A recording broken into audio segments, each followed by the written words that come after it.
호주 최대 항공사가 한국산 항공유로 시드니발 런던행 비행기를 띄웠다가 발칵 뒤집어졌습니다. 15년간 사용해온 중동산 연료를 완전히 버리고 한국산으로 교체하겠다고 선언했거든요. 하지만 정작 놀라운 건 그 다음이었습니다. 사우디아라비아가 직접 서울에 찾아와서 기술 이전을 간곡히 요청했다는 겁니다. 석유 보유량 세계 2위인 나라가 석유 한 방울 생산 못하는 나라에게 도움을 청한 셈이죠. 하지만 진짜 충격적인 사실은 따로 있었습니다. 한국이 이미 전 세계 항공유 시장의 절반 이상을 장악했다는 것이었거든요. 미국 항공사들도 유럽 항공사들도 모두 한국산 연료 없이는 하늘을 날 수 없게 된 상황이었어요. 더욱 놀라운 건 영하 60도, 극한 환경에서도 얼지 않는 기적 같은 성능이었습니다. 기존 연료가 완전히 얼어붙을 때 한국산은 여전히 맑은 액체 상태를 유지했거든요. 석유 한 방울 생산하지 못하는 나라가 어떻게 세계 에너지 시장을 뒤흔들게 된 걸까요? 도대체 한국이 무슨 마법을 부린 걸까요? 그리고 왜 전 세계가 한국 기술 앞에 무릎을 꿇게 되었을까요? 저는 싱가포르에서 에너지 시장 분석 업무를 하고 있는 마이클 브래드포드입니다.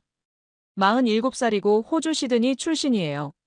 지난 23년간 글로벌 에너지 리서치 그룹에서 일하면서 세계 각국의 에너지 기술을 평가해 왔습니다.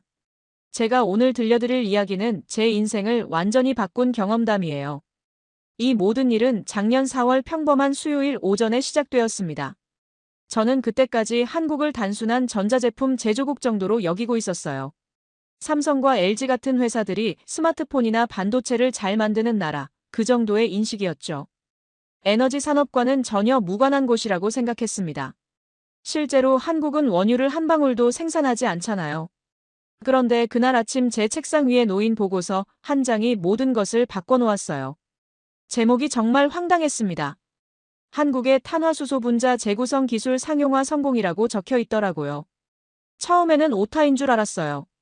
석유가 없는 나라가 정유기술 혁신을 이뤘다는 게 말이 안 되잖아요. 하지만 보고서를 자세히 읽어보니 더욱 놀라웠습니다. 한국 정유 기업들이 원유 속 분자 구조를 인위적으로 재배열하는 기술을 개발했다는 내용이었어요. 기존 항공유 생산 수율이 7%에서 15%로 2배 이상 증가했다고 나와 있었습니다. 저는 제 눈을 의심했어요. 이런 수치는 화학공학적으로 거의 불가능하다고 여겨졌거든요. 더욱 충격적인 건 극저온 테스트 결과였습니다. 영하 60도의 극한 상황에서도 연료가 결정화되지 않고 액체 상태를 유지한다는 데이터가 있었어요. 이는 기존 항공유가 절대 달성하지 못한 성능이었죠. 만약 이 기술이 실제라면 항공산업 전체가 뒤바뀔 수도 있는 혁신이었습니다. 저는 그 보고서를 읽으면서 이상한 기분을 느꼈어요. 18년 전 제가 쿠웨이트 석유 투자에서 크게 실패했던 기억이 되살아났거든요. 그때 저는 너무 성급하게 판단했다가 커리어에 큰 타격을 입었습니다. 당시 30살이었던 저는 야심에 차 있었고 무엇보다 성공에 대한 갈망이 컸어요. 쿠웨이트의 새로운 정유 프로젝트에 대한 투자 분석 업무를 맡았을 때 저는 충분한 현장 조사나 독립적인 검증 없이 제공된 자료만 믿고 긍정적인 보고서를 작성했습니다. 결과는 참담했어요. 프로젝트가 시작된 지 6개월 만에 심각한 기술적 문제가 드러났거든요. 제가 분석한 정제 기술이 실제로는 상용화가 불가능한 실험실 수준에 불과했던 겁니다. 투자자들이 막대한 손실을 보게 되었고 저는 그 책임을 져야 했어요. 회사에서 강등되었고 업계에서도 신뢰를 잃었습니다. 몇 년간 정말 힘든 시기를 보냈죠. 아내 리사와 당시 갓 태어난 아들 제이슨을 부양하는 것도 쉽지 않았어요. 그때의 절망감과 자책감은 지금도 생생합니다. 그 후로 저는 모든 일에 극도로 신중해졌어요. 어떤 기술이나 프로젝트를 평가할 때는 반드시 여러 번 검증하고 가능한 한 현장을 직접 확인하려고 했습니다. 동료들이 때로는 지나치게 조심스럽다고 할 정도였죠. 이번 한국 정유기술 건도 마찬가지였어요. 처음 보고서를 봤을 때부터 과거의 트라우마가 되살아났습니다. 혹시 또다시 같은 실수를 하는 건 아닐까 하는 불안감이 컸어요. 그래서 더욱 객관적이고 냉정한 검증이 필요하다고 생각했습니다. 저는 동료들에게 이 보고서에 대해 물어봤어요. 대부분은 회의적인 반응을 보였습니다. 한국이 정유기술 분야에서 뭔가 의미 있는 성과를 낼 거라고 생각하는 사람은 거의 없었죠.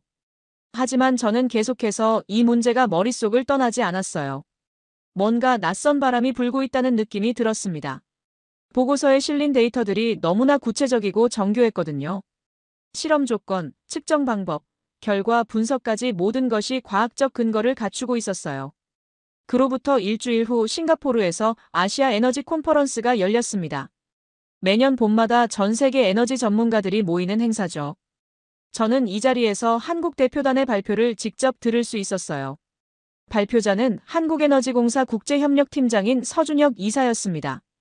서준혁 이사는 차분하면서도 자신감 있는 목소리로 발표를 시작했어요. 한국이 개발한 탄화수소 분자 재구성 기술에 대한 설명이었습니다. 처음에는 다소 복잡한 화학 공식들과 그래프가 나왔지만 점점 내용이 구체적으로 드러나면서 회장 분위기가 달라지기 시작했어요. 가장 놀라운 부분은 실제 영상이었습니다. 한국의 대한정유 울산 공장에서 촬영된 장면이었는데 기존 항공유와 새로 개발된 한국산 항공유를 같은 조건에서 테스트하는 모습이었어요. 영하 60도의 냉동고에서 24시간을 보낸 후의 결과가 충격적이었습니다. 기존 연료는 완전히 얼어서 고체 상태가 되어 있었지만 한국산 항공유는 여전히 맑은 액체 상태를 유지하고 있었어요.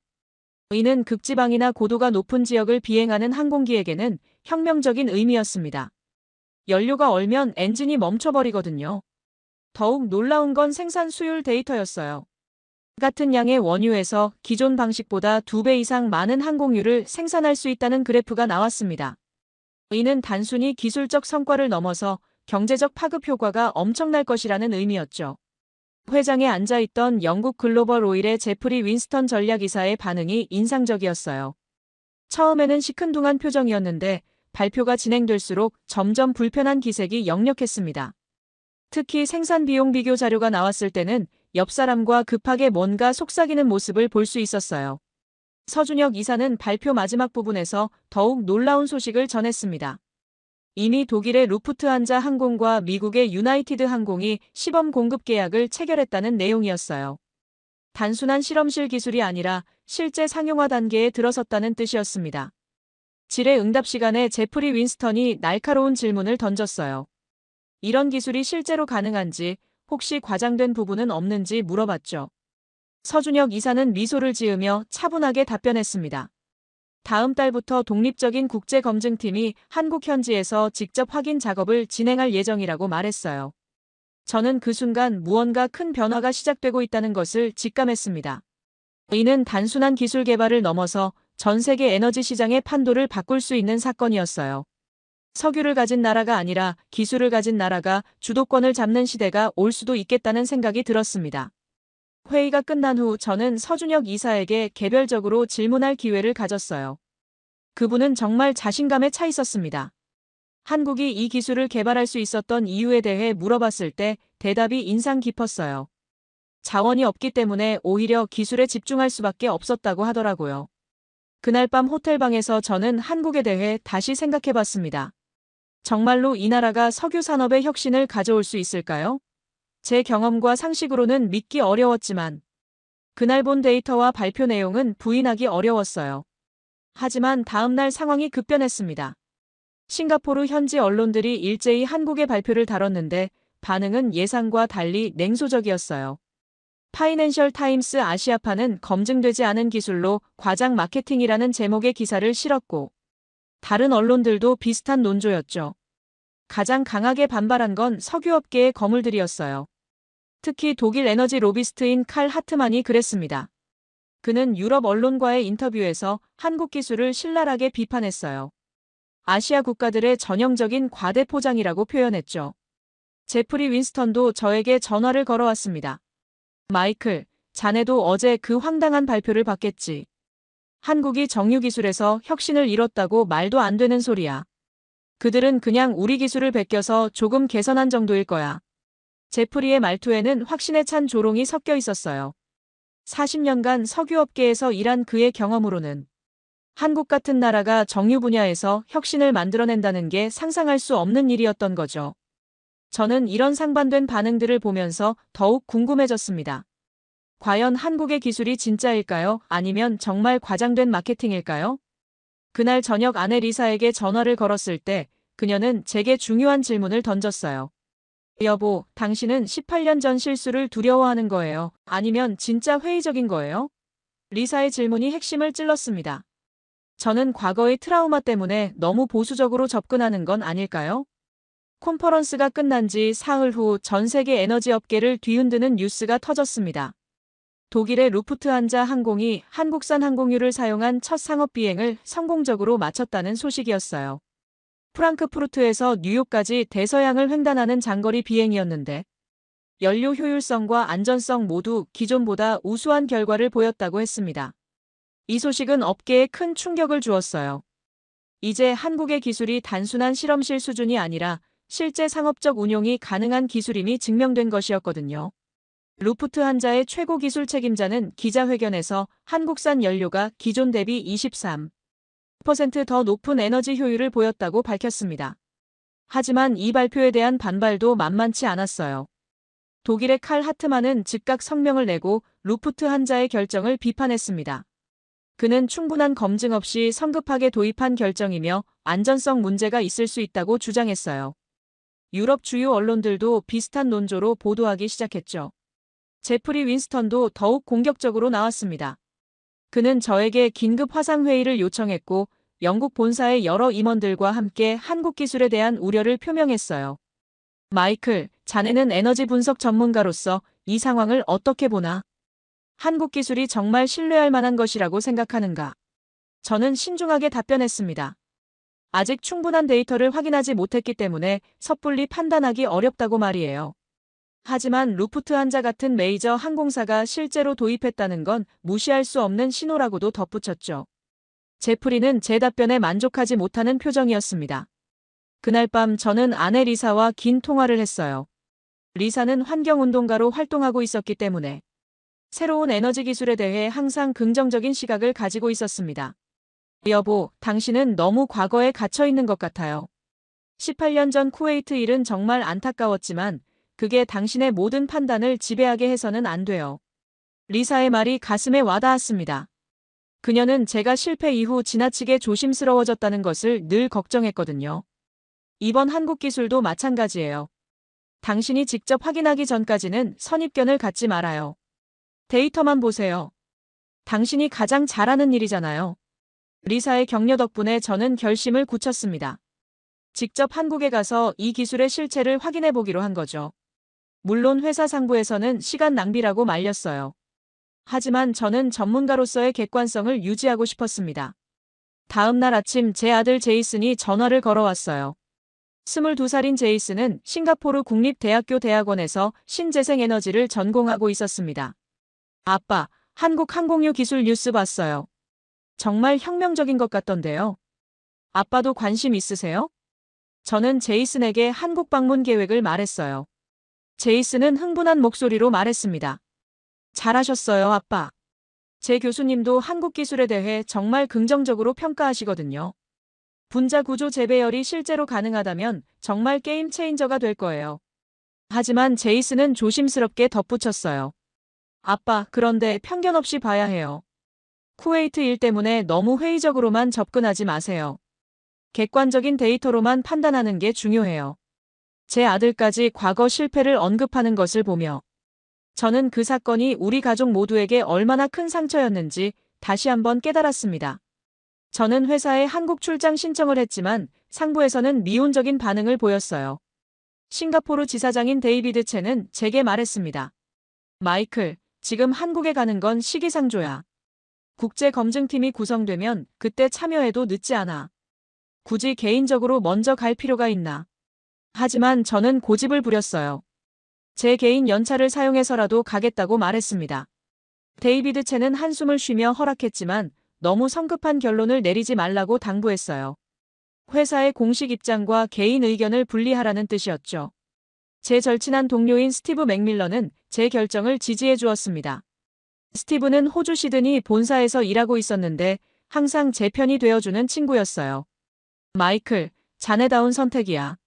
18년 전 실수는 성급한 판단 때문이었지만 이번엔 다르잖아. 직접 확인하고 객관적으로 평가하는 거니까. 스티브는 한국 방문 준비에 필요한 자료들을 보내주었습니다.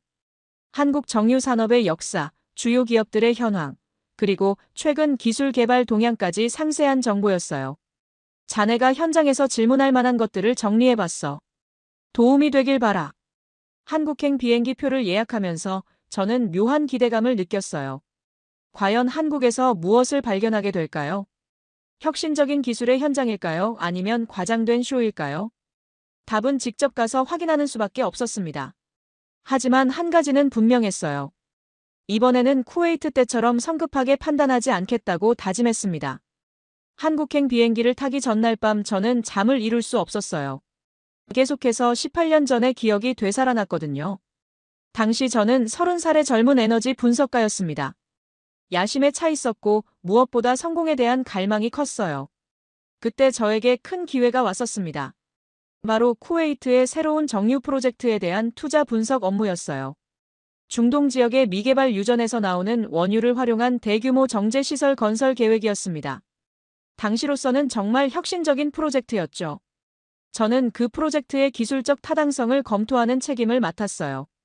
하지만 지금 생각해보면 너무 성급했습니다. 충분한 현장 조사나 독립적인 검증 없이 제공된 자료만 믿고 긍정적인 보고서를 작성했거든요. 쿠웨이트 측이 제시한 화려한 데이터와 전망에 눈이 멀었던 거예요. 결과는 참담했습니다. 프로젝트가 시작된 지 6개월 만에 심각한 기술적 문제가 드러났어요. 제가 분석한 정제 기술이 실제로는 상용화가 불가능한 실험실 수준에 불과했던 겁니다. 투자자들이 수억 달러의 손실을 보게 되었고 저는 그 책임을 져야 했어요. 그 사건으로 인해 저는 회사에서 강등되었고 업계에서도 신뢰를 잃었습니다. 몇 년간 정말 힘든 시기를 보냈죠. 아내 리사와 당시 갓 태어난 아들 제이슨을 부양하는 것도 쉽지 않았어요. 우리 가족은 호주에서 싱가포르로 이주해야 했고 새로 시작해야 했습니다. 그때의 절망감과 자책감은 지금도 생생해요. 리사는 저를 원망하지 않았지만 제 자신을 용서할 수 없었습니다. 제이슨이 자라면서 아빠가 왜 다른 친구들 아빠보다 힘들어하는지 물어볼 때마다 가슴이 아팠어요.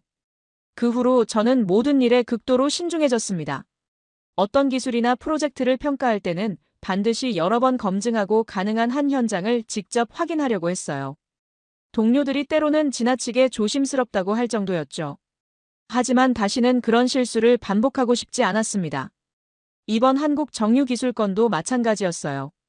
처음 보고서를 봤을 때부터 과거의 트라우마가 되살아났습니다. 혹시 또다시 같은 실수를 하는 건 아닐까 하는 불안감이 컸어요. 그래서 더욱 객관적이고 냉정한 검증이 필요하다고 생각했습니다. 아내 리사에게 한국 출장 계획을 말했을 때 그녀는 복잡한 표정을 지었어요. 여보, 또 18년 전처럼 무리하지 마세요. 이번에는 정말 신중하게 접근해야 해요. 하지만 동시에 너무 과거에 얽매이지도 마세요. 리사의 말에는 과거의 아픈 기억이 서려 있었습니다. 아들 제이슨도 비슷한 반응이었어요. 아빠, 이번에는 너무 기대하지 말고 차분하게 조사해봐요. 실망할 수도 있잖아요. 하지만 저는 가족들에게 약속했습니다. 이번에는 철저하고 객관적으로 접근하겠다고 말이에요. 싱가포르 창이 공항에서 한국행 비행기에 오르면서 저는 마음을 다잡았어요. 이번에는 과거의 실수를 반복하지 않겠다고 다짐했습니다. 철저하고 객관적인 검증을 통해 진실을 밝혀내겠다고 말이에요. 비행기가 이륙하면서 싱가포르의 야경이 멀어져 갔어요. 6시간 후면 인천에 도착하게 됩니다. 과연 그곳에서 무엇을 발견하게 될까요? 제 인생을 바꿀 만한 혁신적인 기술일까요? 아니면 또 다른 환상일까요? 답은 한국 현지에서 찾을 수밖에 없었습니다. 기내에서 저는 스티브가 보내준 자료들을 다시 한번 검토했어요. 한국 정유 산업은 1970년대부터 시작되어 50년이 넘는 역사를 가지고 있었습니다. 초기에는 외국 기술에 의존했지만 점차 독자적인 기술력을 키워왔다는 내용이었어요. 특히 인상적이었던 건 한국 정유 기업들의 연구개발 투자 규모였습니다.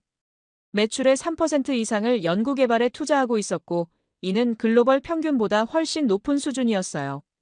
또한 해외 유수 대학 출신 박사급 연구 인력이 수백 명에 달했습니다. 하지만 저는 여전히 회의적이었어요.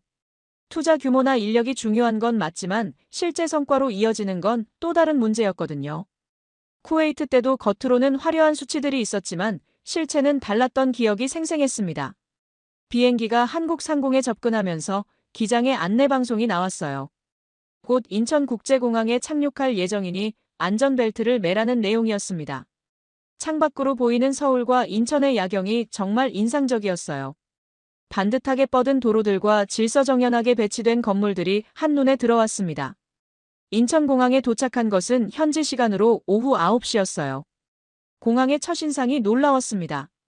청결하고 효율적이며 모든 것이 완벽하게 조직되어 있었어요. 안내 표지판도 명확했고 직원들도 친절했습니다.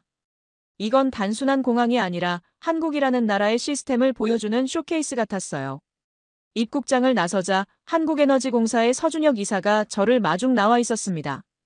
40대 초반으로 보이는 그는 단정한 정장 차림에 유창한 영어로 저를 반겼어요. 브래드포드 박사님, 한국에 오신 것을 진심으로 환영합니다. 내일부터 울산 정유단지를 보여드리겠습니다. 서준혁 이사의 태도에서 자신감과 진정성을 동시에 느낄 수 있었어요. 그는 제가 궁금해할 만한 것들을 미리 준비해왔다며 두꺼운 자료집을 건네주었습니다. 박사님, 저희는 숨길 것이 없습니다. 모든 것을 투명하게 보여드릴 준비가 되어 있어요. 공항에서 호텔로 가는 차 안에서 서준혁 이사는 한국 정유 산업의 발전 과정을 간략히 설명해 주었어요. 우리는 1970년대에는 정말 아무것도 없었습니다. 기술도 자본도 경험도 없었어요. 하지만 해야만 했습니다. 석유 한 방울 나지 않는 나라가 살아남으려면 정유 기술만은 확보해야 했거든요. 다음 날 아침 일찍 저는 서준혁 이사와 함께 울산으로 향했습니다. 서울에서 울산까지는 고속철도로 2시간 반 정도 걸렸어요. 기차 안에서 서준혁 이사는 계속해서 한국 정유기술의 발전사를 설명해 주었습니다. 우리가 처음 시작할 때는 정말 모든 게 열악했어요. 1980년대 초반만 해도 외국 기술자들에게 배우는 입장이었거든요. 하지만 점차 개선하고 발전시키면서 독자적인 기술력을 키워나갔습니다. 2900년대부터는 오히려 우리가 중동 지역에 기술을 수출하기 시작했어요. 울산에 도착했을 때는 오전 11시였습니다. 울산역에서 나오자마자 거대한 정유 플랜트 시설들이 멀리 보였어요. 수많은 파이프라인과 증류탑들이 복잡하게 연결되어 있고 곳곳에서 하얀 증기가 피어오르고 있었습니다. 규모 자체가 압도적이었어요. 대한정유 본사에서 정수아 박사가 우리를 맞이했습니다. 40대 초반의 여성 과학자인 그녀는 20년간 정유기술 연구에 매진해온 전문가였어요. 브래드포드 박사님, 제가 직접 저희 기술의 핵심을 보여드리겠습니다. 정수아 박사가 처음 안내한 곳은 연구소였습니다. 최첨단 장비들로 가득 찬 실험실에서 연구원들이 분자 단위의 작업을 하고 있었어요. 거대한 스크린에는 탄화수소 분자의 구조가 실시간으로 표시되고 있었습니다. 박사님, 저희 기술의 핵심은 바로 이겁니다. 정수아 박사가 스크린을 가리키며 설명했어요. 기존 정유 과정에서는 원유 분자를 단순히 분해하거나 재결합시키는 수준이었어요. 하지만 저희는 분자 자체의 구조를 원하는 형태로 재배열할 수 있습니다. 그녀가 보여준 실시간 시연은 정말 놀라웠어요. 화면에서 탄화수소 분자의 구조가 점차 변화하는 모습을 볼 수 있었습니다. 마치 레고 블록을 재조립하듯이 분자들이 새로운 형태로 배열되고 있었어요. 이건 단순한 화학 반응이 아닙니다. 분자 수준에서 정밀하게 제어하는 나노 기술이에요.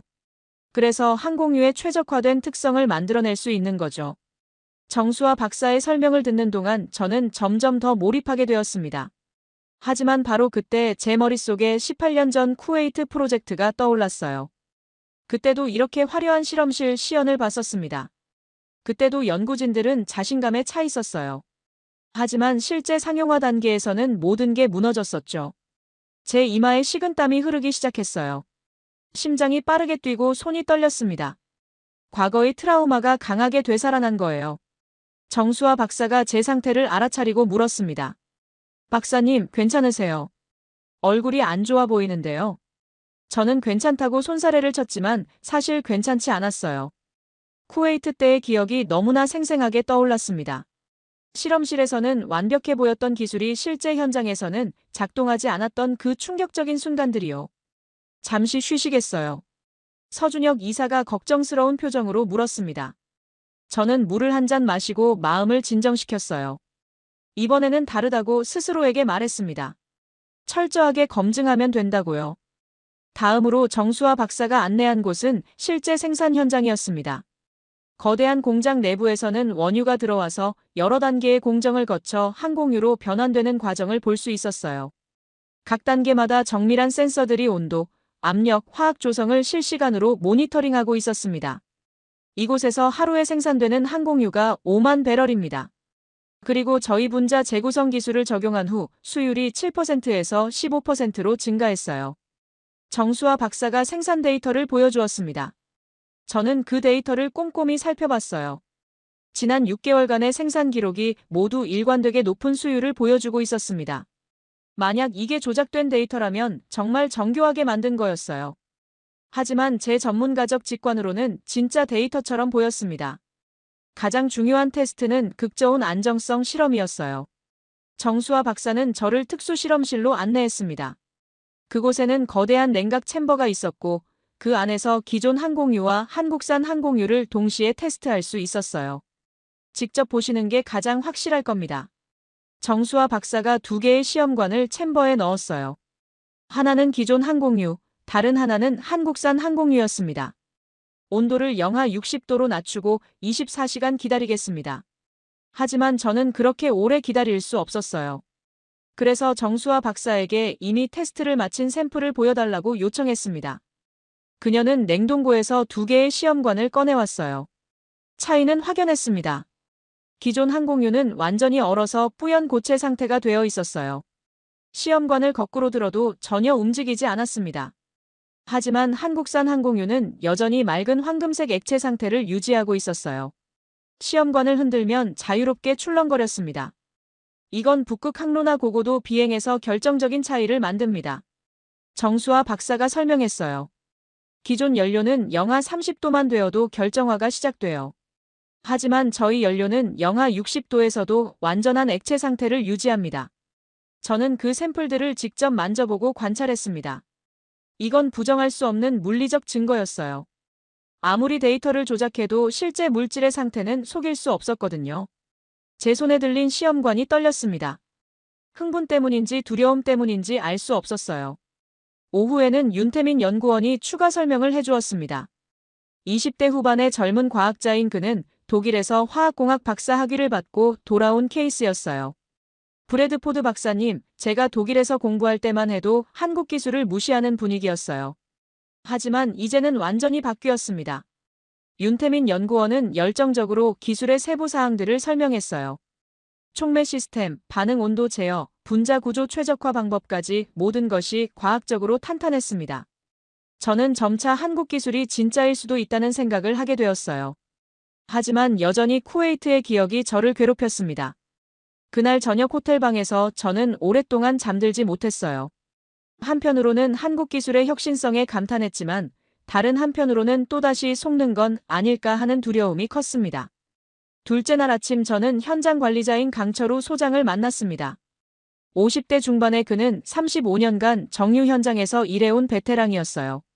그의 거칠지만 진실된 말투에서 한국 정유 산업의 역사가 느껴졌습니다. 브래드포드 박사님, 저는 1988년에 이 현장에 처음 발을 디뎠어요. 그때는 정말 모든 게 열악했습니다. 강철우 소장이 낡은 사진첩을 펼쳐 보였어요. 황량한 바닷가에 처음 공장을 건설하던 모습들이 담겨 있었습니다. 당시만 해도 우리는 외국 기술자들에게 배우는 입장이었어요. 미국인 엔지니어가 하나 가르쳐주면 열을 스스로 익혀야 했죠. 밤낮 없이 공부하고 연습했습니다. 실수하면 혼나고 다시 배우고 그렇게 35년을 보냈어요. 강철우 소장의 이야기를 들으면서 저는 한국 사람들의 끈기와 열정을 느낄 수 있었습니다. 이들은 단순히 기술을 베끼는 것이 아니라 진정으로 이해하고 개선하려고 노력해 왔더라고요. 박사님, 저희가 세계 최고 수준에 오를 수 있었던 비결은 완벽주의예요. 강철우 소장이 현장을 가리키며 말했습니다. 작은 실수도 용납하지 않고 항상 더 나은 방법을 찾으려고 노력해요. 안전사고 제로, 품질 불량 제로를 목표로 삼고 있습니다. 실제로 현장을 둘러보니 그의 말이 과장이 아니었어요. 모든 시설이 깨끗하게 정돈되어 있었고 직원들은 정해진 안전수칙을 철저히 지키고 있었습니다. 각종 센서와 모니터링 시스템이 실시간으로 모든 공정을 감시하고 있었어요. 점심시간에 저는 한국 연구진들과 함께 식사를 했습니다. 식당에서 그들이 보여준 문화가 인상적이었어요. 서로를 챙기고 배려하는 모습, 선후배 간의 존중, 그리고 일에 대한 자부심까지. 이건 단순히 직장 동료가 아니라 가족 같은 분위기였습니다. 정수와 박사가 말했어요. 우리는 이 일을 단순한 직업으로 여기지 않아요. 나라의 에너지를 책임진다는 자부심을 가지고 있습니다. 석유 한 방울 나지 않는 나라에서 세계 최고의 항공유를 만든다는 게 얼마나 대단한 일인지 아세요? 서준혁 이사도 덧붙였습니다. 브래드포드 박사님, 저희가 이 기술을 개발한 이유는 돈을 벌기 위해서만은 아니에요. 자원이 없는 나라도 기술로 세계를 선도할 수 있다는 것을 증명하고 싶었어요. 그게 저희의 진짜 목표입니다. 오후에는 젊은 엔지니어들과 대화할 기회가 있었습니다. 30대 초반의 박지훈 엔지니어가 제게 말했어요. 저는 독일과 미국에서도 일해봤지만 결국 한국으로 돌아왔습니다. 여기서 진짜 혁신이 일어나고 있거든요. 박지훈 엔지니어는 실제 생산 과정을 시연해 보였어요. 컴퓨터 화면에는 복잡한 공정 제어 시스템이 표시되어 있었습니다. 이 모든 시스템을 저희가 직접 개발했어요. 외국 기술에 의존하지 않고 우리 손으로 만든 거예요. 저녁에는 강철우 소장의 제안으로 현장 직원들과 함께 회식 자리를 가졌습니다. 한국식 삼겹살집에서 그들은 저를 가족처럼 대해 주었어요. 술을 따르고 고기를 구워주고 끊임없이 이야기를 나누었습니다. 박사님, 우리나라 사람들에게는 정이라는 게 있어요. 강철우 소장이 말했습니다. 한번 인연을 맺으면 끝까지 책임지는 마음이죠. 저희가 박사님을 진심으로 환영하는 이유도 그래서예요. 저는 그들의 진심을 느낄 수 있었어요. 이건 비즈니스를 위한 립서비스가 아니었습니다. 진짜로 저를 동료이자 친구로 대해주고 있었어요. 18년간 에너지 업계에서 일하면서 이런 따뜻함을 느껴본 적이 거의 없었습니다. 윤태민 연구원이 저에게 물었어요. 박사님, 솔직히 처음에 한국 기술을 믿으셨어요? 아니면 의심하셨나요? 저는 정직하게 답했습니다. 처음에는 의심했어요. 과거에 비슷한 경험이 있어서 더 조심스러웠죠. 그렇게 말씀하시니 오히려 더 신뢰가 가네요. 윤태민 연구원이 웃으며 말했습니다. 무조건 믿어달라는 게 아니라 직접 확인하고 판단하시는 거잖아요. 그게 진짜 전문가의 태도 아닐까요? 정수와 박사도 말했어요. 저희도 처음부터 완벽했던 건 아니에요. 수없이 실패하고 다시 도전하면서 여기까지 왔어요. 그 과정을 박사님께 솔직하게 보여드릴 수 있어서 오히려 기쁩니다. 회식 자리가 끝날 무렵 강철우 소장이 진지한 표정으로 말했습니다. 박사님, 저희는 박사님이 객관적으로 평가해 주시길 바라요. 좋은 점도 문제점도 정확히 짚어주세요. 그래야 저희가 더 발전할 수 있으니까요. 그날 밤 호텔로 돌아오는 차 안에서 저는 깊은 생각에 잠겼습니다. 한국 사람들이 보여준 진심과 열정이 계속 머릿속을 맴돌았어요. 이들은 단순히 기술을 자랑하려는 게 아니었습니다. 진짜로 더 나은 세상을 만들고 싶어 하는 사람들이었어요. 하지만 감정에 휩쓸려서는 안 된다고 스스로에게 다짐했습니다. 쿠웨이트 때도 사람들은 친절했어요. 하지만 기술은 거짓이었죠. 이번에는 반드시 냉정하게 데이터만 보고 판단해야 했습니다. 한국에서 돌아온 직후 저는 예상치 못한 압력에 직면했습니다. 먼저 연락을 해온 건 제프리 윈스턴이었어요. 그는 화상통화로 제게 따지듯이 물었습니다. 마이클, 한국에서 뭘 받는지는 모르겠지만 너무 성급하게 판단하지 마라. 그들이 보여준 것이 전부가 아닐 수도 있어. 제프리의 목소리에는 평소와 다른 긴장감이 느껴졌어요. 그는 제가 한국 기술에 대해 긍정적인 보고서를 쓸 것을 우려하고 있었습니다. 실제로 영국 글로벌 오일을 비롯한 서구 석유 기업들은 한국의 부상을 심각한 위협으로 받아들이기 시작했거든요. 더욱 놀라운 건 언론의 반응이었어요. 제가 한국에서 돌아온 지 며칠 후 갑자기 한국 정유 기술의 문제점들을 지적하는 기사들이 쏟아져 나왔습니다. 파이낸셜 타임스는 검증되지 않은 실험실 기술이라는 제목으로, 월스트리트 저널은 과장된 성능 주장이라는 제목으로 비판 기사를 실었어요. 특히 독일의 칼 하트만이 주도하는 캠페인이 거셌습니다. 그는 유럽의회에서 한국 기술의 안전성에 대해 의문을 제기했고 유럽연합 차원의 면밀한 조사를 요구했어요. 한국이 주장하는 기술이 실제로 상용화 가능한지, 그리고 항공 안전에 문제가 없는지 철저히 검증해야 합니다. 제 회사 상부에서도 압력이 들어왔습니다. 싱가포르 지사장 데이비드 첸이 저를 불러서 말했어요. 마이클, 자네 한국 출장 후 보고서 작성은 천천히 해. 너무 성급한 결론을 내리면 회사에 부담이 될 수 있어. 업계 전체의 분위기를 고려해야 하네.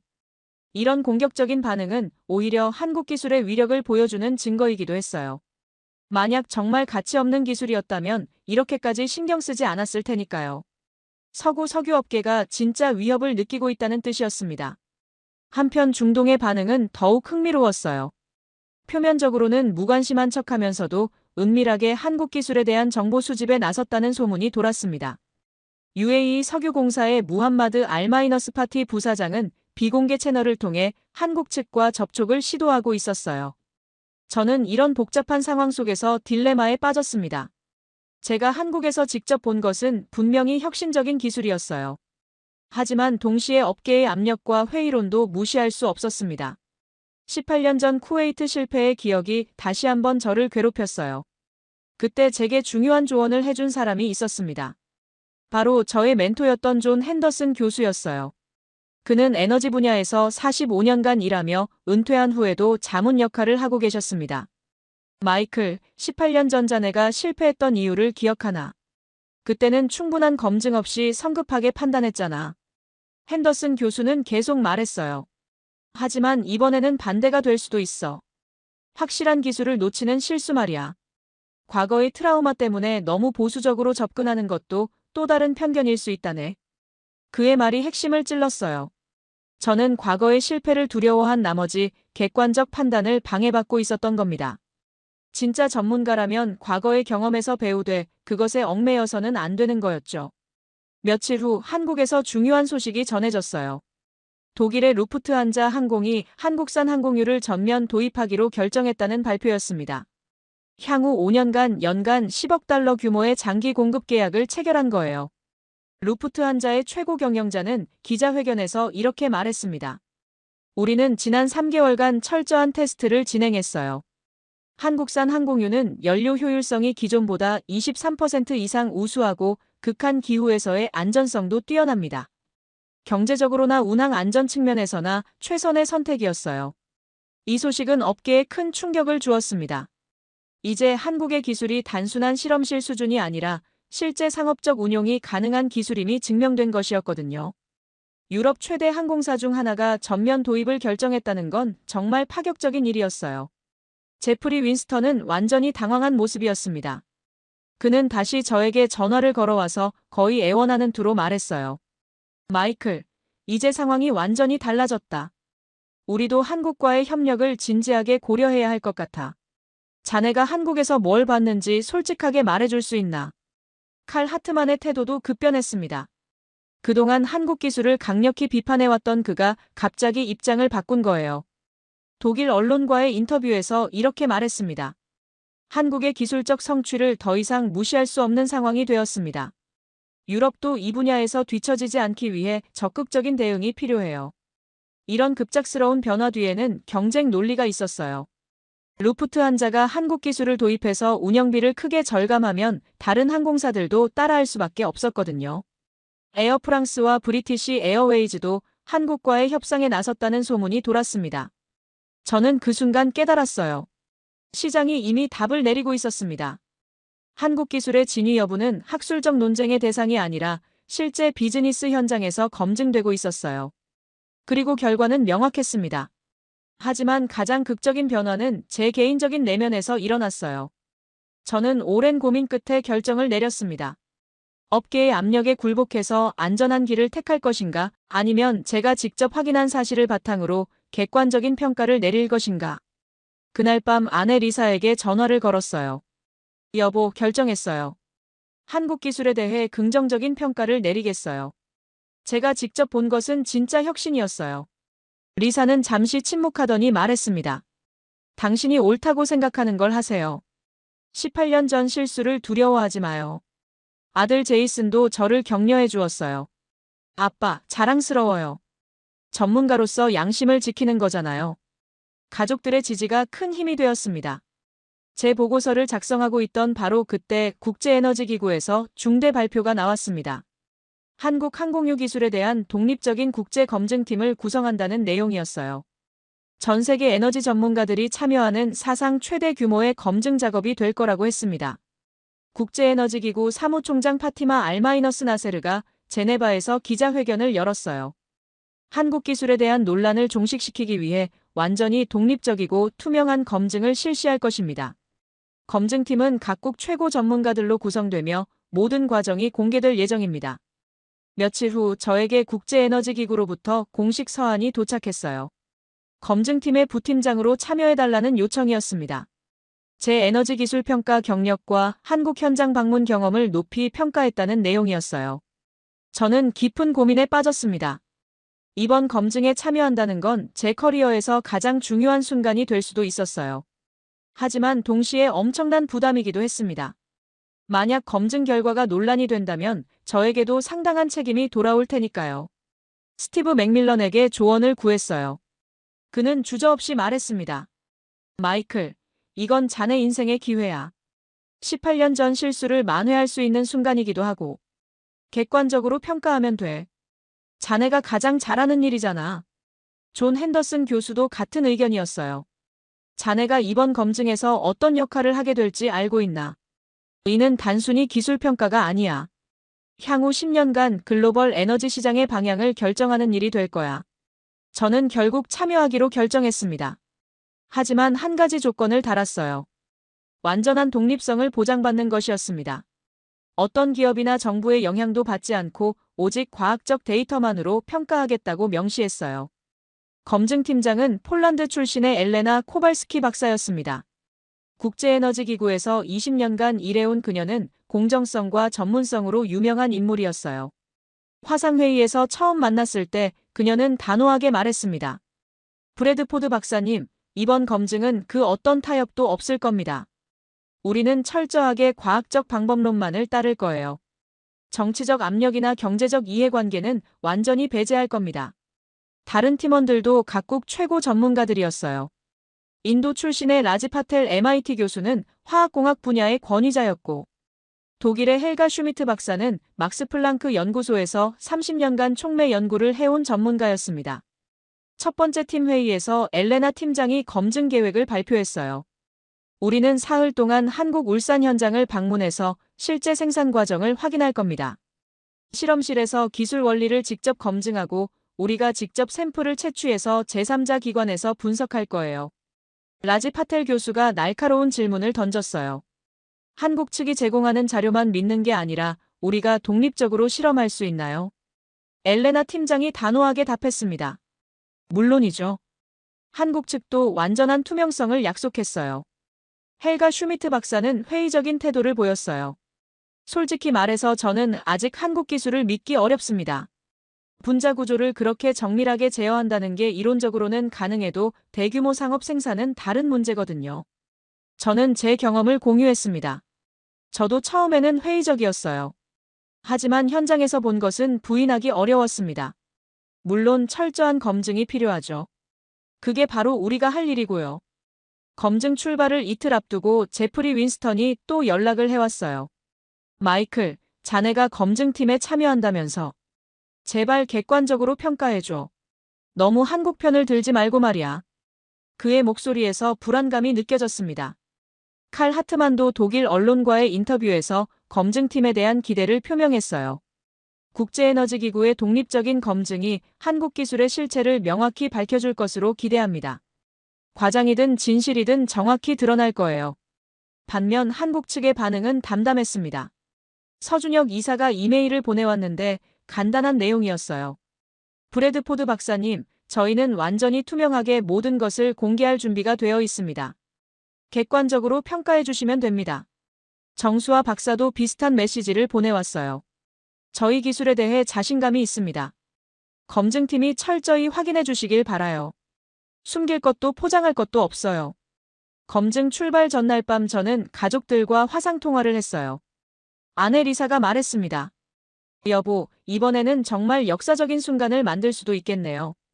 18년 전 실수를 완전히 극복하는 기회가 될 거예요. 아들 제이슨도 격려해 주었어요.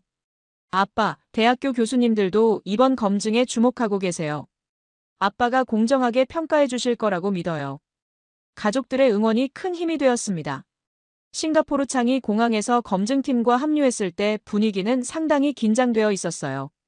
엘레나 팀장을 비롯해 각국 전문가들 모두 이번 검증의 중요성을 충분히 인식하고 있었습니다. 비행기가 인천으로 향하는 동안 저는 계속해서 검증 계획을 검토했어요.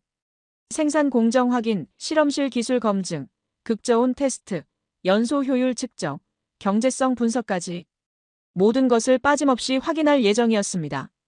라지 파텔 교수가 저에게 물었어요. 브래드포드 박사님은 이미 한국을 다녀오셨으니까 어느 정도 예상하시겠네요. 저는 조심스럽게 답했습니다. 예상은 금물이죠. 이번에는 완전히 백지 상태에서 시작해야 해요. 헬가 슈미트 박사도 다짐하듯 말했습니다. 저는 회의적인 입장에서 시작할 겁니다. 철저하게 검증해서 진실을 밝혀내야죠. 모두가 진지한 각오로 임하고 있었습니다. 인천공항에 도착했을 때는 현지 시간으로 저녁 8시였어요. 공항에서 서준혁 이사와 정수아 박사가 우리를 맞이했습니다. 엘레나 팀장님, 브래드포드 박사님, 그리고 검증팀 여러분 환영합니다. 내일부터 모든 것을 보여드리겠습니다. 검증 첫날 아침 우리 국제에너지기구팀은 울산 정유 단지로 향했어요. 새벽 안개가 걷히면서 드러난 거대한 플랜트 시설들은 정말 장관이었습니다. 하지만 저는 감탄보다는 긴장감이 더 컸어요. 이제 정말로 한국 기술의 실체를 확인할 순간이 왔거든요. 대한정유 연구소에서 정수아 박사가 우리를 맞이했습니다. 교수님들, 저희는 어떤 것이든 보여드릴 준비가 되어 있어요. 생산 과정, 기술 원리, 안전성 데이터 모든 것을 투명하게 공개하겠습니다. 첫 번째 검증은 실제 생산 현장에서 이루어졌어요. 우리는 원유가 들어와서 한국식 분자 재구성 공정을 거쳐 항공유로 변환되는 전 과정을 직접 관찰했습니다. 가장 인상적이었던 건 정밀도였어요. 헬가 슈미트 박사가 놀라며 말했습니다. 이런 정밀한 분자 제어는 실험실에서나 가능한 줄 알았는데 대규모 공장에서 이렇게 안정적으로 운영되다니 정말 놀랍네요. 우리는 생산 공정의 각 단계에서 샘플을 채취했어요. 원료 원유부터 중간 생성물 그리고 최종 항공유까지 총 20개의 샘플을 확보했습니다. 두 번째 검증은 연구소에서 진행되었어요. 정수아 박사가 분자 재구성 기술의 핵심 원리를 실시간으로 시연해 주었습니다. 거대한 스크린에 분자 구조가 나타나고 그것이 실시간으로 변화하는 모습을 볼 수 있었어요. 여기서 보시는 것이 바로 저희 기술의 핵심입니다. 탄화수소 분자의 결합 구조를 원하는 형태로 재배열하는 거죠. 라지 파텔 교수가 날카로운 질문을 던졌어요. 이론적으로는 가능해 보이지만 실제로 이렇게 대규모로 안정적인 생산이 가능한가요? 정수아 박사는 미소를 지으며 지난 8개월간의 생산 데이터를 보여주었어요. 놀랍게도 수율은 거의 일정했고 품질 편차도 국제 표준을 훨씬 상회하는 수준이었습니다. 엘레나 팀장도 고개를 끄덕였어요. 세 번째 검증은 가장 중요한 극저온 테스트였습니다. 우리는 한국산 항공유를 다양한 극한 조건에서 테스트했어요. 영하 60도의 극저온부터 영상 50도의 고온까지 모든 조건에서 연료의 안정성을 확인했습니다. 결과는 충격적이었어요. 기존 항공유가 영하 30도에서 결정화되기 시작할 때 한국산 항공유는 영하 60도에서도 완전한 액체 상태를 유지했습니다. 고온에서의 증발 속도도 기존보다 느려서 연료 손실이 훨씬 적었어요. 헬가 슈미트 박사가 감탄하며 말했습니다. 이런 성능은 북극 지역이나 고고도 비행에서 혁명적인 개선을 가져올 수 있겠어요. 하지만 가장 놀라운 건 네 번째 검증에서 나타났습니다. 연소 효율성 테스트에서 한국산 항공유는 기존보다 23% 높은 에너지 밀도를 보여주었어요. 같은 양의 연료로 더 오래 더 멀리 비행할 수 있다는 뜻이었죠. 라지 파텔 교수가 데이터를 다시 확인하며 말했습니다. 이 정도 개선이라면 항공사들의 연료비를 크게 절감할 수 있겠네요. 동시에 탄소 배출량도 줄일 수 있고요. 저는 검증 과정 내내 한국 연구진들의 태도를 주의 깊게 관찰했어요. 그들은 어떤 질문에도 숨기지 않고 정확히 답변했습니다. 심지어 기술의 한계나 개선할 점들도 솔직하게 인정했어요. 정수아 박사가 말했습니다. 저희 기술도 완벽하지는 않아요. 아직 생산 비용이 기존보다 10% 정도 높고 설비 투자도 더 많이 필요해요. 검증 이틀째 되는 날 전 세계를 놀라게 한 뉴스가 터졌습니다. 사우디아라비아가 한국과 대규모 기술 협력 협정을 체결하기로 했다는 발표였어요. 석유 보유량 세계 2위인 나라가 석유 한 방울 나지 않는 나라에게 기술 이전을 요청한 것이었습니다. 사우디 국영 석유회사 아람코의 최고 경영자가 리야드에서 긴급 기자회견을 열었어요. 한국의 혁신적인 정유 기술은 우리가 추구하는 미래 에너지 비전과 일치합니다. 단순히 석유를 많이 가진 것이 아니라 더 나은 품질의 연료를 만드는 것이 중요한 시대가 되었어요. 이 발표의 파급 효과는 엄청났습니다. 런던 브렌트유 가격이 하루 만에 12% 가까이 급등했고 한국 정유 주식들은 연일 상한가를 기록했어요. 더욱 놀라운 건 다른 중동 국가들의 반응이었습니다. UAE 석유공사의 무함마드 알마이너스파티 부사장이 직접 한국을 방문했어요. 우리 검증팀이 울산에 있을 때 그가 나타난 겁니다. 처음에는 한국 기술을 무시하던 그였는데 완전히 달라진 모습이었어요. 무함마드 부사장은 검증 현장을 참관하더니 정수아 박사에게 진지하게 물었습니다. 이 기술을 UAE에도 도입할 수 있을까요? 우리도 단순한 석유 수출국에서 벗어나 첨단 기술 국가로 발전하고 싶습니다. 쿠웨이트와 카타르도 연쇄적으로 한국과의 기술 협력을 발표했어요. 이제 중동은 석유 수출국에서 첨단 에너지 기술의 허브로 변신을 꾀하고 있었습니다.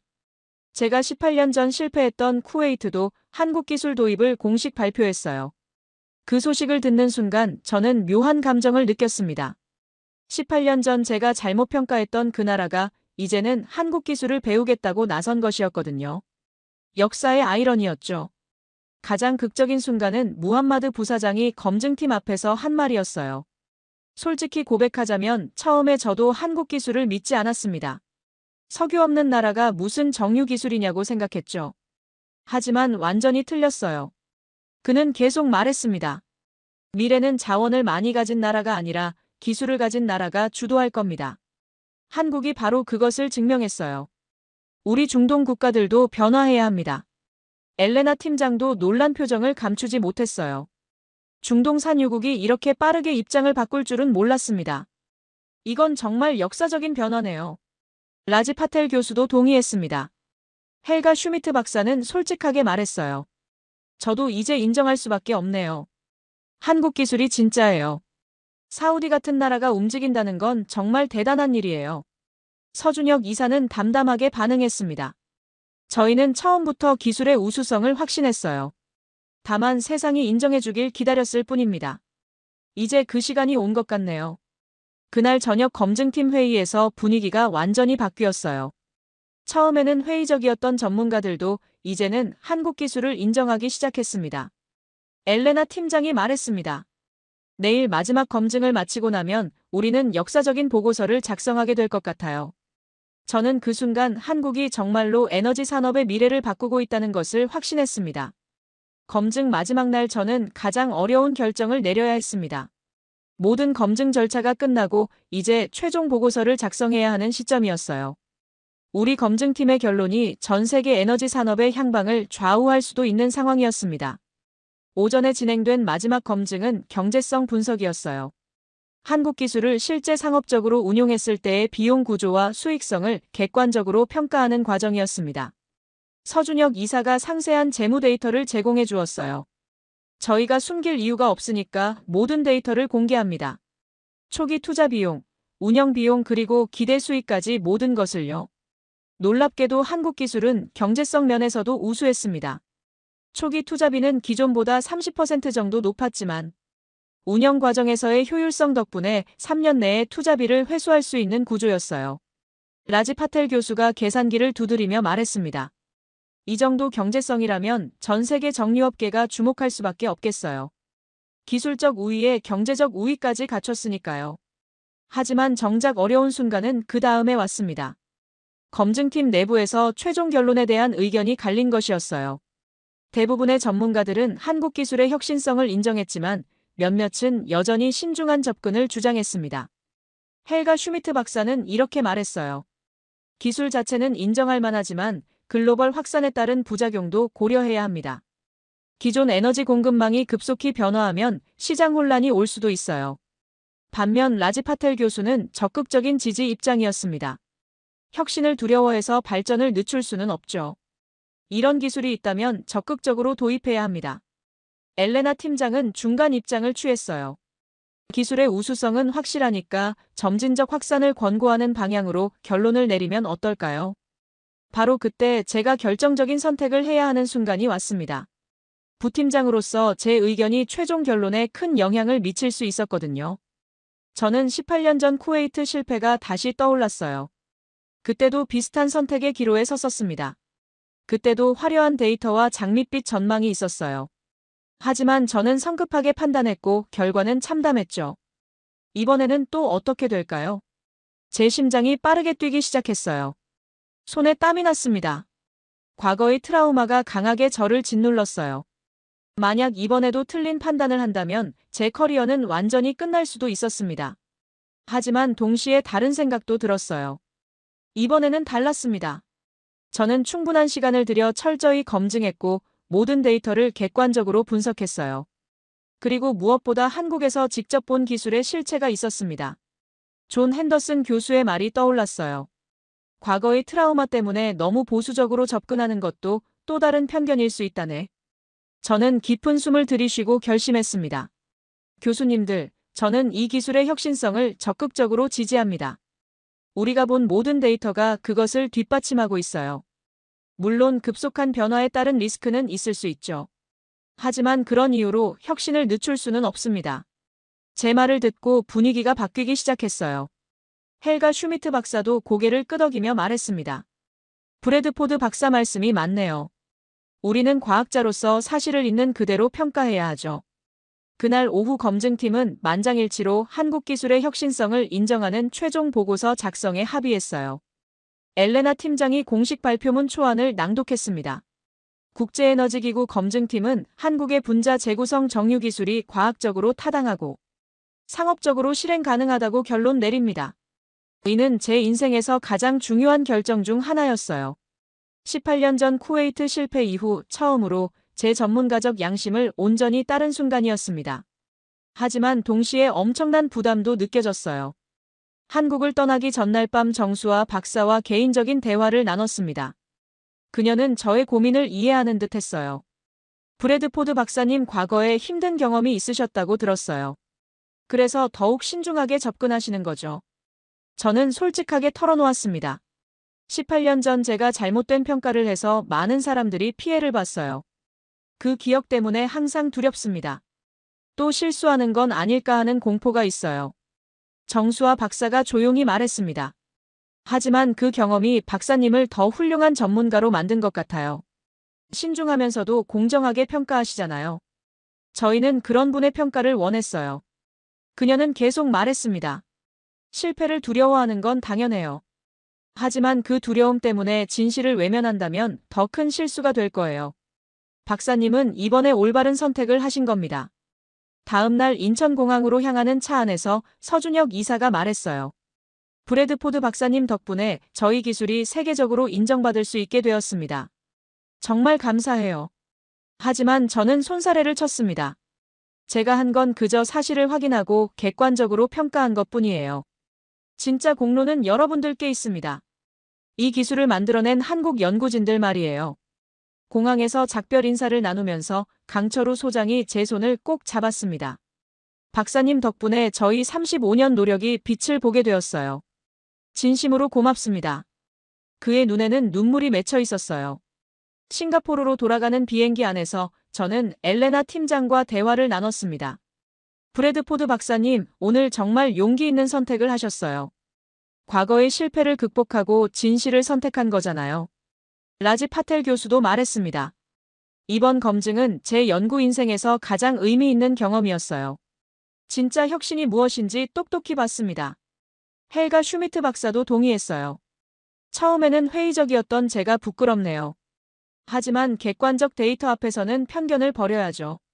한국 기술은 진짜 혁명적이에요. 모두가 이번 검증의 의미를 깊이 받아들이고 있었습니다. 싱가포르에 도착하자마자 저는 제프리 윈스턴으로부터 전화를 받았어요. 마이클 검증 결과가 어떻게 나왔나? 한국 기술이 정말 그렇게 대단한가? 그의 목소리에는 불안감이 가득했습니다. 저는 단호하게 답했습니다. 제프리, 한국 기술은 진짜예요. 우리가 지금까지 본 것 중 가장 혁신적인 기술입니다. 당신도 이제 받아들여야 해요. 제프리는 한동안 침묵하더니 한숨을 쉬었어요. 그날 밤 저는 아내 리사와 긴 통화를 했습니다. 여보, 이번에는 정말 확신을 가지고 결정했어요. 18년 전과는 달라요. 철저하게 검증했고 객관적으로 평가했어요. 리사가 말했습니다. 당신이 자랑스러워요. 과거의 트라우마를 극복하고 용기 있는 선택을 한 거잖아요. 아들 제이슨도 전화를 바꿔받았어요. 아빠 정말 멋져요. 대학 교수님들도 이번 검증 결과를 주목하고 계세요. 검증 완료 후 2주일 뒤 제네바 국제에너지기구 본부에서 공식 발표회가 열렸습니다. 전 세계 에너지 관련 기관과 언론이 주목하는 가운데 우리 검증팀의 최종 결론이 발표되는 역사적인 순간이었어요. 파티마 알마이너스 나세르 사무총장이 기자회견을 시작하며 말했습니다. 오늘 우리가 발표할 내용은 향후 글로벌 에너지 산업의 방향을 결정짓는 중요한 평가 결과입니다. 회장에는 각국 정부 대표와 업계 관계자들이 가득 차 있었어요. 팀장인 엘레나 코발스키 박사가 먼저 검증 과정을 설명했습니다.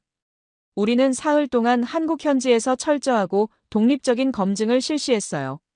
모든 과정이 투명하게 공개되었고 우리가 직접 샘플을 채취해서 제3자 기관에서 분석했습니다. 그리고 드디어 제가 나설 차례가 왔어요. 부팀장으로서 기술적 세부 사항과 평가 결과를 발표하는 역할이었습니다. 저는 마이크 앞에 서면서 한순간 긴장했지만 곧 마음을 다잡았어요. 존경하는 여러분, 저는 23년간 에너지 분야에서 일해오면서 이번처럼 혁신적인 기술을 본 적이 없습니다. 한국의 분자 재구성 정유 기술은 기존 패러다임을 완전히 바꾸는 혁명적 혁신입니다. 저는 검증 과정에서 확인한 주요 결과들을 하나씩 발표했어요. 생산 수율 200% 증가, 극저온 안정성 확보, 연소 효율 23% 개선, 그리고 3년 내 투자비 회수 가능한 경제성까지 모든 데이터가 명확했습니다. 발표가 끝나자 기자들의 질문이 쏟아졌어요. 가장 먼저 손을 든 건 파이낸셜 타임스 기자였습니다. 박사님, 그동안 석유업계에서는 한국 기술에 대해 회의적이었는데 이번 평가로 그런 의견들이 잘못된 것으로 판명된 건가요? 저는 솔직하게 답변했습니다. 저 역시 처음에는 회의적이었어요.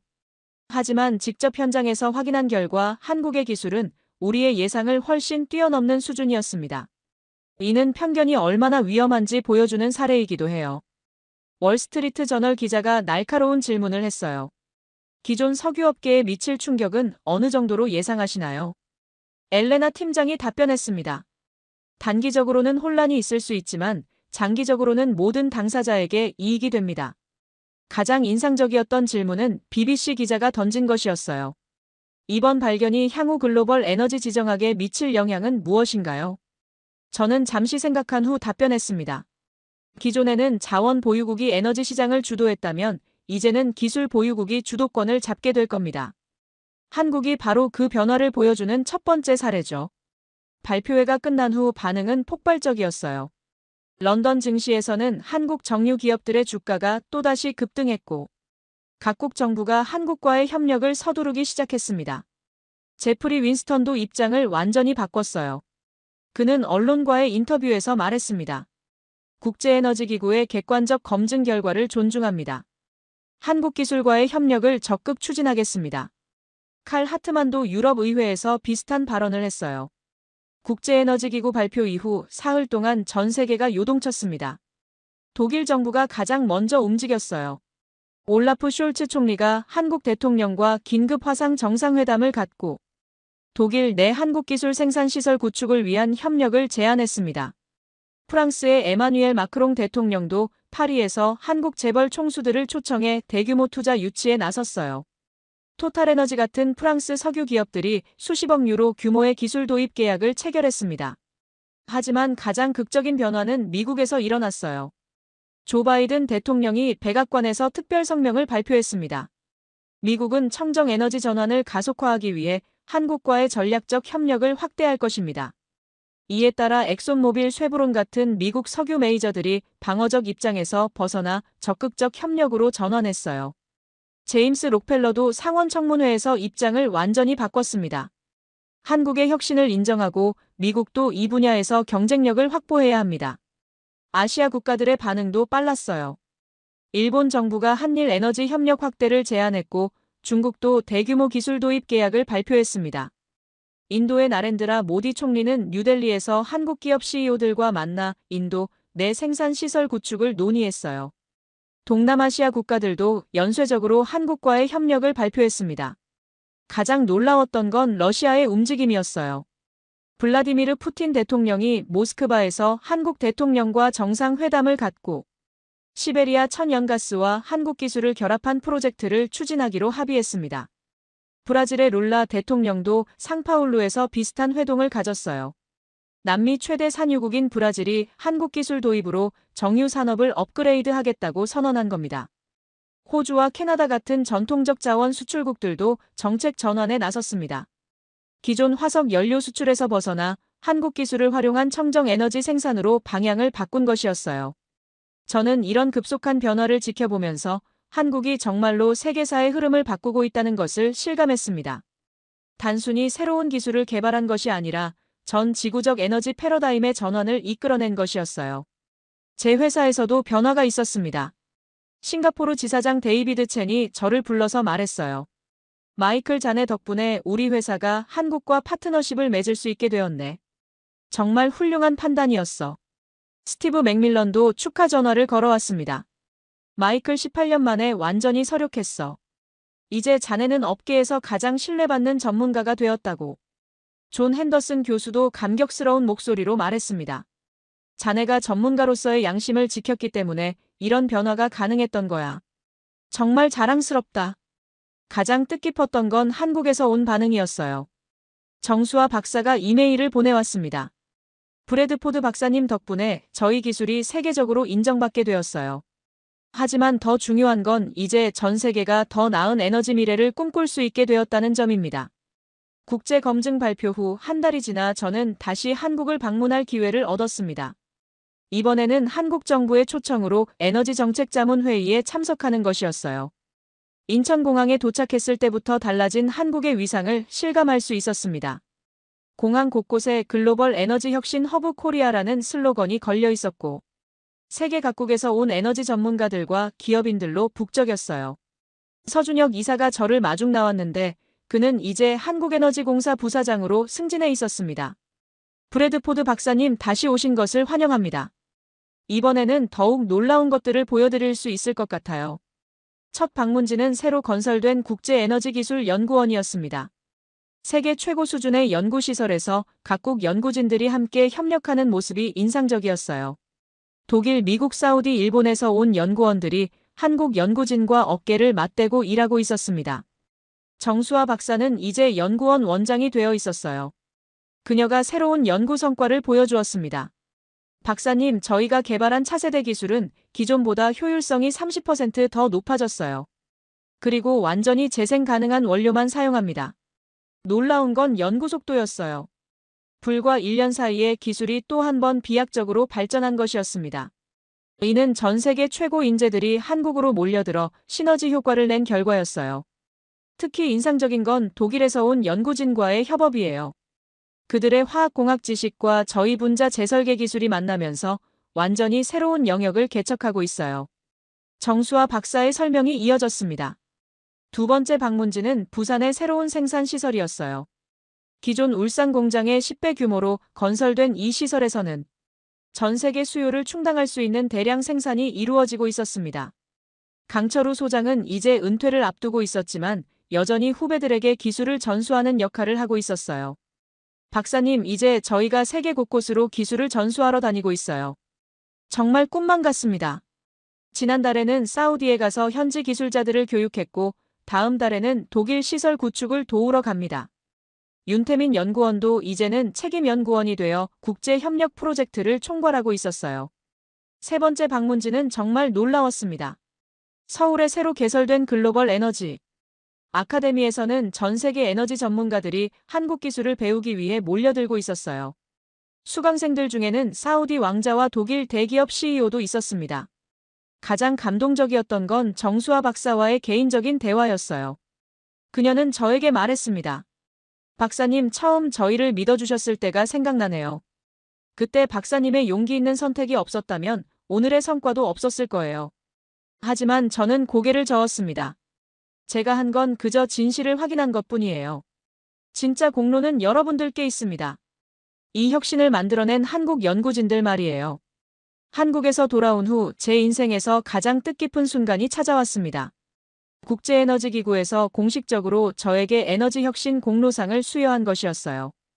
파티마 알마이너스 나세르 사무총장이 직접 싱가포르를 방문해서 시상식을 진행했습니다. 브래드포드 박사의 용기 있고 객관적인 평가가 전 세계 에너지 혁신을 이끌어냈습니다.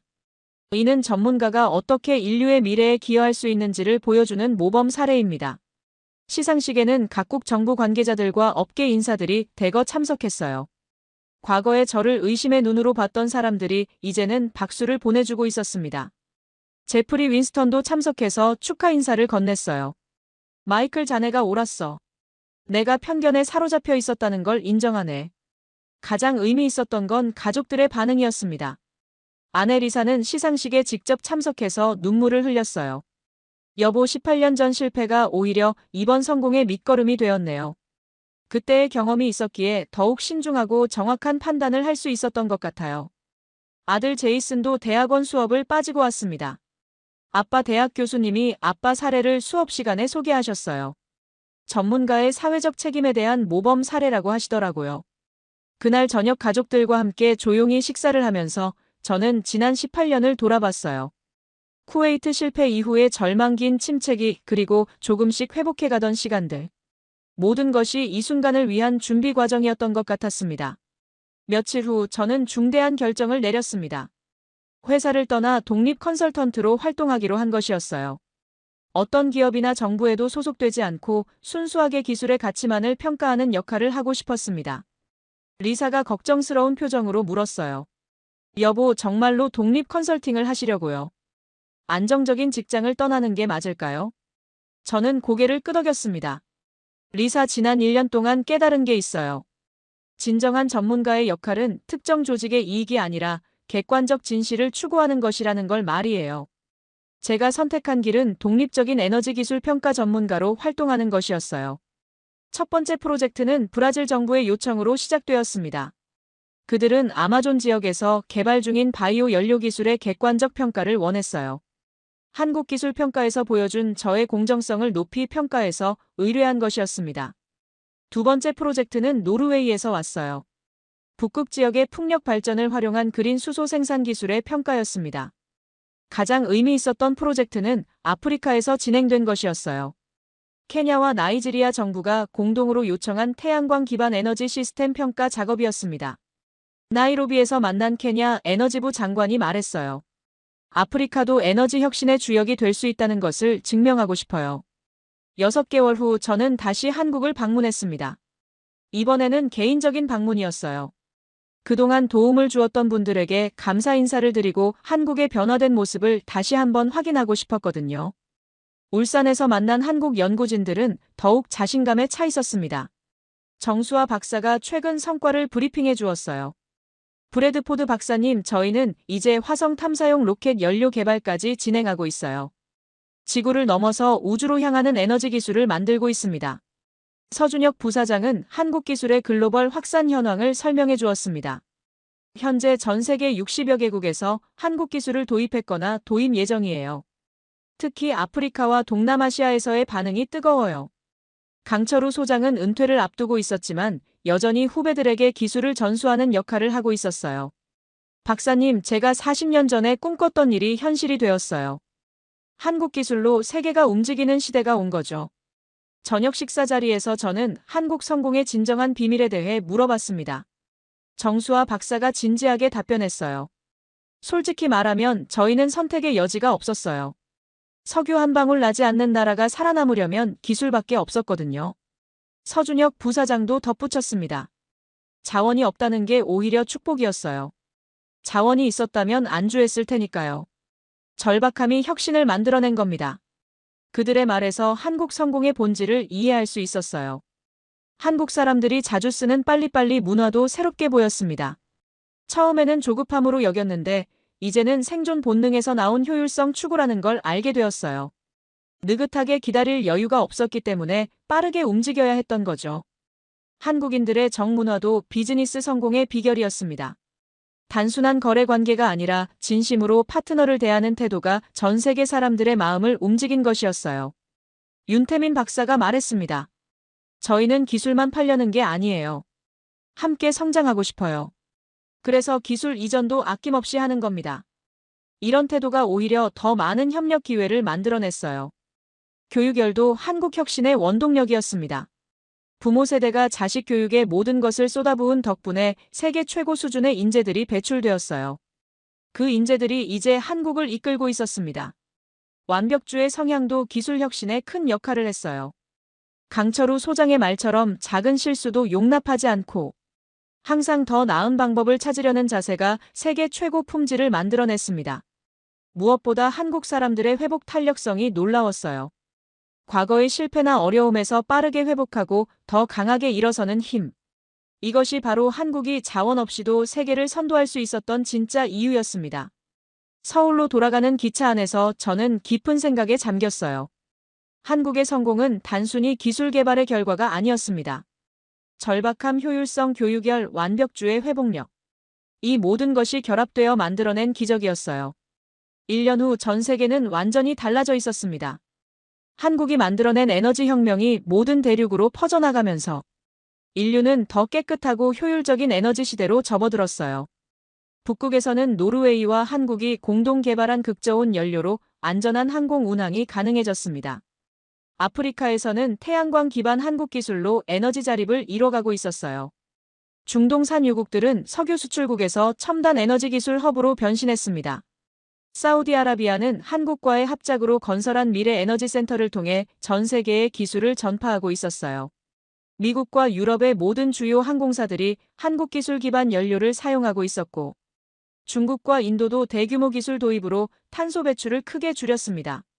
러시아는 천연가스와 한국 기술을 결합해서 새로운 에너지 강국으로 부상했어요. 저는 독립 컨설턴트로서 이런 변화의 현장들을 직접 목격할 수 있었습니다. 브라질의 바이오 연료, 호주의 그린 수소, 인도의 태양광 기술까지 다양한 혁신들을 평가하며 전 세계를 다녔어요. 하지만 여전히 한국이 특별한 이유는 그들만의 독특한 접근 방식 때문이었습니다. 기술 개발에 그치지 않고 전 세계와 기꺼이 공유하려는 마음. 경쟁보다는 협력을 통해 함께 발전하려는 철학이 다른 나라들과 달랐어요. 유엔에서 열린 글로벌 에너지 포럼에서 저는 기조 연설을 할 기회가 있었습니다. 전 세계 에너지 장관들과 업계 지도자들이 모인 자리에서 한국 사례를 소개했어요. 한국의 성공은 단순히 기술적 혁신을 넘어서 인류가 함께 발전할 수 있다는 희망을 보여줬습니다. 자원의 제약을 오히려 혁신의 동력으로 삼은 한국의 정신이야말로 우리 모두가 배워야 할 가치예요. 연설을 마치고 많은 분들이 저에게 감사 인사를 건넸어요. 특히 아프리카와 동남아시아 장관들은 한국 모델을 자국에 적용하고 싶다는 의지를 강하게 표명했습니다. 가장 감동적이었던 순간은 한국 대표단과의 만남이었어요. 정수아 박사, 서준혁 부사장, 윤태민 박사가 모두 참석해서 저와 함께 만찬을 가졌습니다. 정수아 박사가 말했습니다. 브래드포드 박사님, 처음 저희를 믿어주셨을 때가 생각나네요. 그때 박사님의 용기 있는 선택이 없었다면 오늘의 성과도 없었을 거예요. 서준혁 부사장도 덧붙였습니다. 박사님께서 보여주신 전문가 정신이 저희에게 큰 영감을 줬어요. 편견 없이 진실을 추구하는 자세 말이에요. 윤태민 박사는 미래에 대한 포부를 들려주었어요. 이제 저희는 지구를 넘어서 우주 에너지까지 연구하고 있어요. 화성 기지에서 사용할 연료 기술도 개발 중이거든요. 포럼이 끝난 후 저는 인생의 새로운 단계로 접어들었습니다. 독립 컨설턴트로서 전 세계 에너지 혁신 프로젝트들을 평가하면서 진정한 전문가의 역할을 깨달아가고 있었어요. 가장 뜻깊었던 프로젝트는 아프리카 청년 과학자들을 위한 교육 프로그램이었습니다. 케냐 정부의 요청으로 나이로비에 에너지 기술 교육센터를 설립하는데 자문 역할을 맡았어요. 그곳에서 만난 젊은 과학자들의 열정이 정말 인상적이었습니다. 그들은 한국의 사례를 배우며 아프리카도 에너지 혁신의 주역이 될 수 있다는 꿈을 키우고 있었어요. 제가 그들에게 해준 조언은 간단했습니다. 여러분에게 필요한 건 기술만이 아니에요.